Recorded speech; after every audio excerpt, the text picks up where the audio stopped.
Сәлеметсіздер ме, құрметті көрермендер, каналымызға қош келдіңіздер. Әлемде және де Қазақстанда болып жатқан жаңалықтарды алғашқылар қатарына біле отырғыңыз келсе, арнамыздағы подписаться және де бір ғана лайк түймесін баса кетуді ұмытпаңыз. Лайк түймесін басқан қолдарыңызге Батулланың қабырғасын ұстау нәсіп етсін. Ал ендеше бастадым. Астана Қазақ ақпарат премьер-министрлігінің орынбасары Алтай Көлгінов мәжіліс департаментінің 4 бала тәрбиелеп отырған аналарды 53 жастан зейнетке жіберу туралы ұсынысына жауап қатты, деп хабарлайды Қазақ ақпарат тілшісі. Қазіргі таңда зейнетақымен қамтамасыз етудің 3 деңгейі де еңбек өтіліне байланған.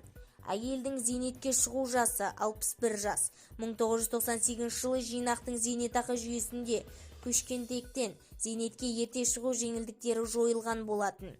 Әлеуметтік кодекс аясында 5 және де одан да көп бала дүниеге әкелген және де 8 жасқа дейін тәрбиелеп өсірген 1998 жылға дейінгі еңбек өтілімі бар әйелдерге жасына байланысты зейнетке 53-ке келгенде шығу жеңілдіктері сақталған.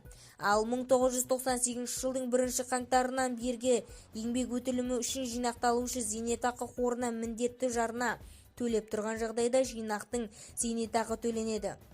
Ынтымақтақты зейнетақы төлемінде базалық төлемді де тағайындау үшін еңбек өтілім жасы баланың күтіміне жұмыстан босатылған кезде бастап есептеледі. Бірақ ол мерзім әр баланың 3 жасынан аспауы керек және де жалпы жиынтығы 12 жылдан көп болмауы керек. Бұл перзенттің күтіміне байланысты жұмыс істемеген әйелдерге еңбек өтілінен уақыт жоғалтпауға мүмкіндік береді, деп түсіндіреді вице-премьер.